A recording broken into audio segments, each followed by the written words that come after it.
So guys welcome back to my channel live with Vishal. और आज मैं अपने इस चैनल पे पहला पॉडकास्ट करने जा रहा हूँ। पॉडकास्ट में हमारे पहले पॉडकास्ट में जो पहली गेस्ट है वो है हमारी भाभी। हाँ, राणा जी। नमस्ते। पॉडकास्ट जो आज मैं करने वाला हूँ ये थोड़ा फनी रहने वाला है। इन्होंने अभी रिसेंटली वृंदावन विजिट किया है 5-6 दिन। और ये मतलब हमारी फैमिली के बिना गई थी पहली बार, अपनी जो मैटरनल फैमिली है उनके साथ। कैसा रहा इनका एक्सपीरियंस, क्या क्या इन्होंने वहाँ किया, ये सब आज हम इनसे जानेंगे। स्वागत है आपका लाइफ विद विशाल में। Thank you. Thank you. ये वृंदावन गए थे तो इनकी टिकट्स मैंने ही करवाई थी ऑनलाइन बुक। मैंने ही बुक करवाई थी इनकी टिकट्स। पहली बार इनके गांव वाले लोग ट्रेन में गए थे। आज तक इन्होंने कभी ट्रेन नहीं देखी थी। बिकॉज ये जो है थोड़ा सा इनका घर जो है वो थोड़ा सा हिमाचल के एरिया में है जहाँ पे अभी ट्रेन की फैसिलिटी नहीं है। तो वहाँ पे अभी तक सिर्फ बसें ही देखी थी लोगों ने, ट्रेन कभी देखी नहीं थी। तो मेरा पहला सवाल इनसे यही रहने वाला है कि जब आपके गांव वालों ने पहली बार ट्रेन देखी तो उनका कैसा रिएक्शन था? उनका रिएक्शन मैं आप लोगों को बता नहीं सकती। वो इतने ज़्यादा खुश थे, वहाँ पे नाच रहे थे और मेरे को कुछ शर्म भी फील हो रही थी उन्होंने, क्योंकि पहली बार ट्रेन देखी थी। पर चलो, वो इतने खुश थे, उनकी खुशी में मैं कुछ कर नहीं पाई, तो ठीक है, वो नाच रहे थे तो मैं भी उनके साथ एंजॉय कर रही थी। बहुत ही ओवरवेलमिंग रिएक्शन था इनके गांव वालों का। इवन मेरे पास ना ये खबर भी आई थी कहीं से, क्योंकि मेरा एक फ्रेंड है जो कि यहाँ नंगल रेलवे स्टेशन पे क्लर्क है। उससे मेरी बात हुई तो उसने बताया कि यार आज कहीं गांव से लोग आए थे और जैसी ट्रेन आई उन्होंने नाचना शुरू कर दिया। और ट्रेन का स्टॉपेज सिर्फ 4 मिनट का था, उनको नाचते नाचते धक्के दे के अंदर चढ़ाना पड़ा था। बाद में मेरे को पता ही था वैसे ही कुछ ना कुछ ऐसा हमें वियर्ड रिएक्शन मिलने वाला है। अच्छा था। तो उस ट्रेन से ये लोग दिल्ली तक गए थे। दिल्ली के बाद इन्होंने फिर निजामुद्दीन गए। वो आपका एक्सपीरियंस कैसा रहा जो आपने ऑटो वहाँ पे बुक किया और नेगोशिएशन किया? हाँ, उनका रिएक्शन ठीक ही था।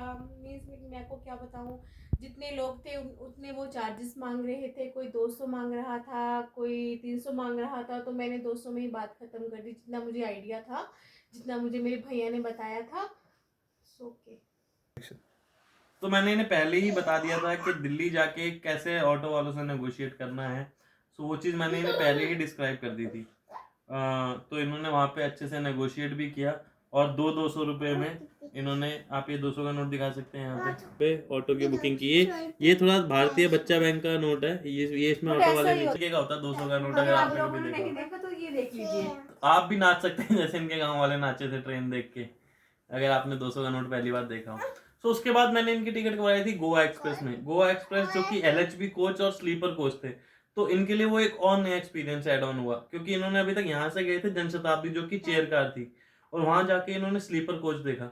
तो स्लीपर कोच देखने के बाद क्या रिएक्शन रहा कैसा नहीं, वो एक बार इनसे पूछेंगे। हाँ, वो तो बड़ा अमेजिंग रिएक्शन था, अच्छा था, बड़ा अच्छा फील हुआ वहाँ पे जाके। एक तरह से फ्लाइट की तरह फील आ रहा था, अच्छा लगा। गाइज आप गरीबी की पराकाष्ठा देख सकते हैं कि इनको स्लीपर कोच फ्लाइट जैसा लग रहा था। कौन सी फ्लाइट में स्लीपर की बर्थ लगी होती है तो तो मतलब मैं यही चाहता हूँ कि मैं जितना जितना गरीबों में खुशियां बांट सकूं, मैं उतनी ज्यादा ये चीजें करने की कोशिश करता हूँ। कैसे ये लोग खुश हो गए, इनको लगा कि हम फ्लाइट में आ गए। अब बताओ कौन सी फ्लाइट में ट्रिपल बर्थ में स्लीपर लगी होती हैं। तो लेकिन कोई बात नहीं, अगर हमारी वजह से किसी को खुशी मिल रही है तो उससे बड़ा हमारे लिए कोई अच्छा काम नहीं हो सकता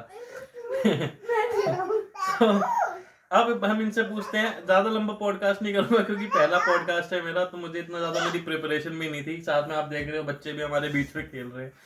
आपने वृंदावन में कहाँ कहाँ घूमे, वो एक बार आप शॉर्ट में हमें अगर ब्रीफ कर सके, खास बात है जी। हाँ, हम जैसे हम वहाँ पे पहुंचे तो हमने आश्रम में गए, तो फिर हम शाम को निकल गए थे प्रेम मंदिर की ओर, इस्कॉन की ओर। जोर से बोले इस्कॉन की ओर निकल गए थे। फिर हम नेक्स्ट डे मॉर्निंग में उठे, नहाए, तो हम ब्रेकफास्ट वगैरह करके 4:30 बजे निकल गए थे राधा रमन जी की आरती सुनने के लिए, मंगला आरती।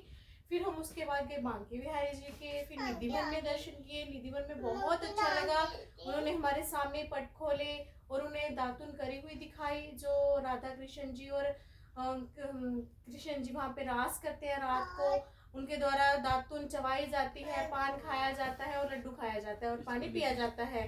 तो हमें वो चीज़ें देख के बहुत अच्छा लगा, बड़ा मन को सुकून मिला, बहुत अच्छी धरती है, बड़ा अपना कल्चर से हम कल्चर से रिलेट हुए वहाँ पे जाके, अच्छा लगा, बहुत अच्छा उसके लगा। बाद आप कहाँ गए थे? हाँ, उसके बाद हमने आए अपने आश्रम में, आए रेस्ट करी, फिर हम शाम को निकल गए थे जन्मभूमि की ओर। जन्मभूमि गए, फिर द्वारिकाधीश मंदिर गए, फिर वहाँ पे एक दो और मंदिर थे वहाँ पे गए, बहुत अच्छा लगा वहाँ पे भी जाके। फिर नेक्स्ट डे हम सुबह निकल गए थे बरसाना की ओर। फिर उसके बाद हम गए थे गोवर्धन की परिक्रमा करी हमने, फिर नंदगांव गए। उसके बाद शाम को दोपहर में आश्रम में आके फिर शाम को हम निकल गए थे उनके महादेव जी के दर्शन करने, गोपेश्वर महादेव के। तो उनकी मान्यता ये है कि वो जब वो हो रहा था, रास हो रहा था, तो वो सखी रूप में वहां पे गए थे, क्योंकि उन्हें कौन गए थे सखी रूप में? शिव जी गए थे, तो उनको ऐसे जाने नहीं दे रहे थे, तो वो सखी के रूप में श्रृंगार करके गए थे वहां पे। तो वहां पे आज भी मान्यता है कि शाम को सखी श्रृंगार किया जाता है और सुबह शिवलिंग की पूजा की जाती है। अच्छा, आप मैंने सुना है आप वहाँ पे भांडीर वन और तटीय स्थान वो भी हम गए थे। उसके नेक्स्ट डे गए थे ना, वो मैं आपको डिस्क्राइब कर रही हूँ भैया अभी। हाँ, तो हम नेक्स्ट डे गए थे तटीय स्थान। वहाँ पे की मान्यता ये है कि वहाँ पे अभी भी कलयुग नहीं आया हुआ है, वहाँ पे फोन, पानी की बोतल, स्मार्ट वॉच, अभी भी कुछ भी वहाँ तो पे। अगर मान लीजिए अगर मैं अपने घर से फोन, स्मार्ट वॉच और प्लास्टिक की बोतलें गायब कर दूं, क्या हम ये मान सकते हैं कि हमारे घर में भी सतयुग आ गया है? नहीं, ऐसे तो नहीं हो सकता भैया, उसके लिए काफी कुछ करना पड़ेगा। क्या करना आपको पड़ेगा आप बताओ? शांति रखनी पड़ेगी, नाम जप करना पड़ेगा, एक दूसरे के प्रति सम्मान करना पड़ेगा, बड़ी चीजें हैं आप नहीं कर सकते, अपने घर को नहीं कलयुग बना सकते, सतयुग बना सकते, सॉरी। तो वहाँ पे है अभी सतयुग, मैंने फील किया है वहाँ पे जाके। और उसके बाद हम गए थे भांडीर वन में। भांडीर वन की मान्यता ये है कि वहाँ पे राधा और कृष्ण जी का विवाह करवाया था स्वयं विष्णु ब्रह्मा जी ने। फिर हम उसके बाद गए थे पर हमने तो सुना है कि इनका विवाह हुआ ही नहीं था कभी। हुआ था, ये श्रीमद् भागवत में नहीं है, श्रीमद् भागवत कथा में है ये। भगवत और भागवत में क्या फर्क है? डिफरेंस है। क्या डिफरेंस है? अच्छा, तो सुनिए। ओके, ठीक है। फिर- तो ठीक है, आगे बताइए। फिर उसके बाद हम बंसीपट गए थे। वहाँ पे मान्यता है कि एक पीपल का वृक्ष है, उसमें घुंघरू या फिर बंसी की आवाज आती है। तो आई वो आज हाँ, आपको? मेरे को एक तो हार्ट बीट की आवाज लगी और दूसरी एक लाइट घुंघरू की आवाज लगी। सो गाइस, इनका टूर जो था वृंदावन का ऑलमोस्ट 3 से 4 दिन का था, जिसमें मेरे ख्याल से 4 नाइट्स एंड 3 डेज का स्टे था।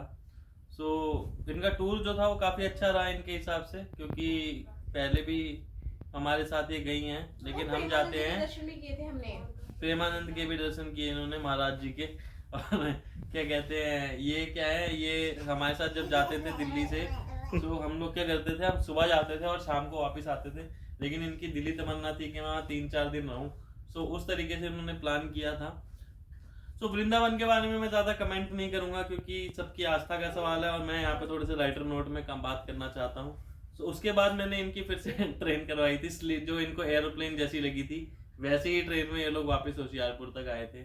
उसमें भी इन्होंने बताया कि बहुत भीड़ थी वहाँ पे, लोग नीचे रह गए थे। क्या हुआ था, ट्रेन चल पड़ी थी, नीचे रह गए थे लोग, आप बताएंगे? वो तो बहुत गंदा एक्सपीरियंस रहा था।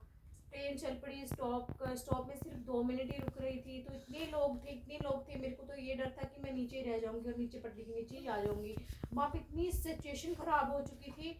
फिर मैंने थोड़ा बहुत मैं लेडीज को डांटी, तो उन्हें लगा कि नहीं ये कुछ अच्छी जॉब वगैरह पे, तो उन्होंने मेरे को जाने दिया। तो बाकी एक दो लेडीज रह गई थी वहाँ पे, तो बड़ी मुश्किल से उनको ऐसे हाथ पकड़ के ऊपर चढ़ाया गया। तो मेरे को ये वाली चीज़ अच्छी नहीं लगी। तो मैं रेलवे वालों से ये कहना चाहती हूँ, वहाँ का स्टॉप 5 मिनट का किया जाए। तो इनकी रिक्वेस्ट, जो एक वाजिब रिक्वेस्ट ये है कि आगरा होशियारपुर एक्सप्रेस का जो मथुरा का स्टॉपेज है वो 2 मिनट की जगह कम से कम 5 मिनट किया जाए, बिकॉज वहाँ पे भीड़ बहुत होती है चढ़ने वालों की, और मैक्सिमम उसमें लेडीज होती हैं, क्योंकि लेडीज यहाँ पंजाब, हरियाणा, दिल्ली, यहाँ से वहाँ जाते हैं। स्पेशल लेडीज जो वृंदावन जाती हैं वो ट्रेन से वापस आती हैं, तो ट्रेन में केवल ट्रेन का 2 मिनट का स्टॉपेज होने की वजह से ट्रेन जल्दी चल पड़ती है, तो वहाँ हादसा होने का काफ़ी डर है। लेकिन मैं ये भी समझता हूँ कि क्योंकि वहाँ पे ज़्यादा भीड़ थी, तो आपके गांव वाले दोबारा नाचे नहीं होंगे, और क्योंकि उनका सेकंड एक्सपीरियंस था विद इन 4 डेज, तो उनको थोड़ा सा वो यूज टू हो गए होंगे ट्रेन के लिए। लेकिन स्टिल मतलब मैं ये मान सकता हूँ कि मैंने 6-7 लोगों को एक अलग सी खुशी दी, जो कि मैं मानता हूँ कि मेरे पुण्य में जोड़ा जाएगा आने वाले टाइम में। हालांकि उसका किराया मैंने इन लोगों से ले लिया था। किराए में मैंने कहीं कोताही नहीं बरती थी, हाँ मैंने अपना नहीं दिया था ना फिर। लेकिन जो खुशी इनके चेहरे पे आई वो देख के मैं बहुत ज़्यादा मतलब आनंदित हूँ। और ये था हमारा आज का छोटा सा पॉडकास्ट, मेरा पहला पॉडकास्ट था। समय समय पे आपने आने वाले दिनों में मैं अपने व्यूअर्स के लिए और भी पॉडकास्ट लेके आऊँगा। मनीषा के घर वालों को भी मैंने पहली बार ट्रेन में बिठाया था, लेकिन उस बात को मेरे ख्याल से 5-6 साल से ऊपर हो गए हैं, 4 साल से ऊपर। उनका भी मैं एक रिएक्शन लूंगा कि उनका कैसा रिएक्शन था। वो तो घर जाके भी नाचते रहे, वो गरीब थे वो कई दिन तक नाचते रहे वो गरीब थे। घर पे आके डब्लू जाते थे। उनका भी रिएक्शन लूंगा नेक्स्ट पॉडकास्ट में। आएगी बारी एक नई हस्ती की, जब तक के लिए नमस्कार। मेरा thank you. Thank you Neha ji. Radhe Radhe. रुक जा एक मिनट, वो बोली फिर रुक जा, फिर तू बोली 1 2 1 2 3। मैं अपना